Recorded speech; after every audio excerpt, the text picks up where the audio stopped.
ओम नमो भगवते वासुदेवाय। पिछले श्रीमद् भगवद गीता अध्याय 2 में श्री कृष्ण ने समझाया कि आत्मा अजर अमर है और समत्व भाव ही सच्चा योग है। अब अध्याय 3 में श्री कृष्ण कर्मयोग का और भी गूढ़ रहस्य बताएंगे।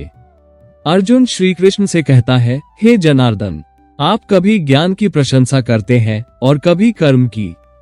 तब फिर मुझे बताइए कौन सा मार्ग श्रेष्ठ है, ज्ञान या कर्म? श्री कृष्ण कहते हैं, हे अर्जुन, इस संसार में मैंने 2 मार्ग बताए हैं, ज्ञान योग और कर्म योग। लेकिन जो व्यक्ति कर्म छोड़कर मोक्ष पाना चाहता है वो स्वयं को धोखा देता है। एक क्षण भी बिना कर्म किए नहीं रह सकता। मन से सोचना भी कर्म है, देखना सुनना सब कर्म है। इसलिए कर्म से भागना नहीं, कर्म को यज्ञ बनाना सीखो। लेकिन फल की आस छोड़ दो। फल की इच्छा बंधन है, कर्तव्य भावना मुक्ति है। यही है निष्काम कर्मयोग। श्रेष्ठ व्यक्ति जैसा आचरण करता है, सामान्य जन उसी का अनुसरण करते हैं। इसलिए कर्म छोड़ना नहीं, उदाहरण बनना ही धर्म है।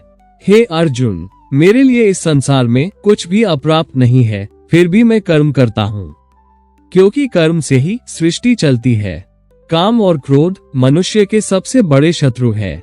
यही विवेक को ढक देते हैं और ज्ञान को नष्ट कर देते हैं। जो मनुष्य कर्तव्य करता है, फल की चिंता छोड़ता है और ईश्वर को स्मरण करता है, वही सच्चा कर्मयोगी है। लेकिन अर्जुन के मन में अब भी एक प्रश्न बाकी था। अगले अध्याय में श्री कृष्ण ज्ञान और कर्म के और भी सूक्ष्म रहस्य खोलेंगे, जहां आत्मा की अमरता और स्पष्ट होगी। यदि यह कथा आपको पसंद आई हो तो वीडियो को लाइक करें, शेयर करें और चैनल को सब्सक्राइब करें।